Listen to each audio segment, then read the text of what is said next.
Hey, sisters and brothers, welcome to week 73 of Read Through the Bible in 2 years. In our Old Testament readings, we are still in the book of the prophet Jeremiah.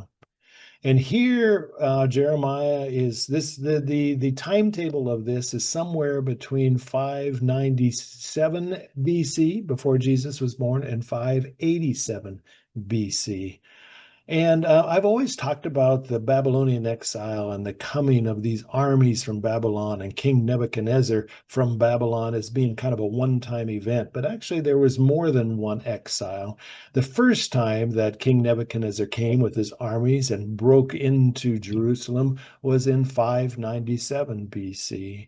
And at that time, he didn't destroy everything. Rather, he took all of the sort of upper echelon of the society of Judah, the ruling class, the warriors, the artisanal class, the priestly class, and they hauled them, about 10,000 of them, into Babylonian exile, and he left the poor back in Jerusalem. And he takes with him King Jehoiakim, who was a descendant of David, who is on the throne. He takes him with them to Babylon just to keep an eye on him.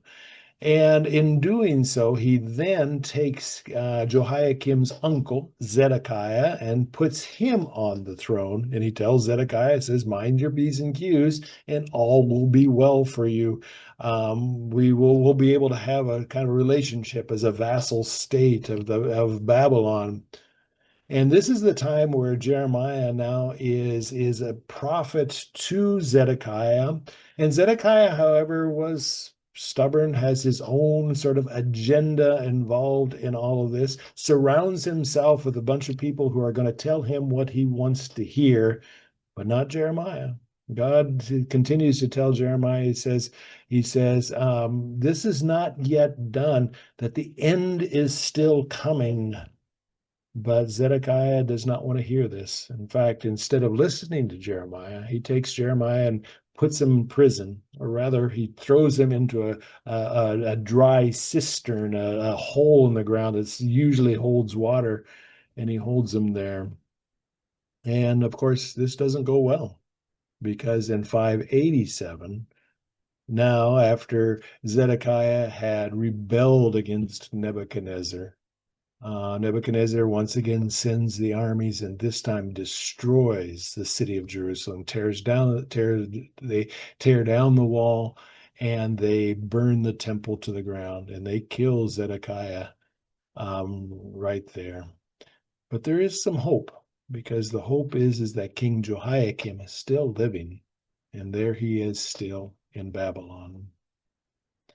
The New Testament readings are taken from the book of Acts, chapters 16 and 17, which are a couple of my favorite chapters of the book of Acts.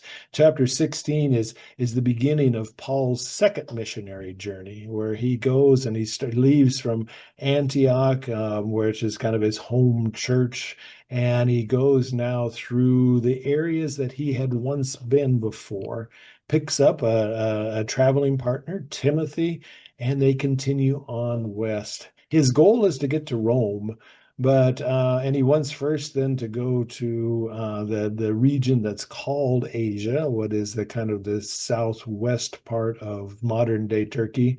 But doors are closed to him. Then he wants to go to the northwest part of Turkey, and doors are closed to him there. And so he has a vision, and in a dream, a man from Macedonia comes and beckons him to come and visit him in Macedonia and to bring the gospel of Jesus Christ there. Macedonia is in the northern part of Greece. And so Paul and Timothy now they take and they go to this northern part of Greece, Macedonia, and they end up in the city of Philippi. And there is where they meet this woman named Lydia. And through Lydia hears and believes in this message of Jesus Christ. And a church now is started in Philippi.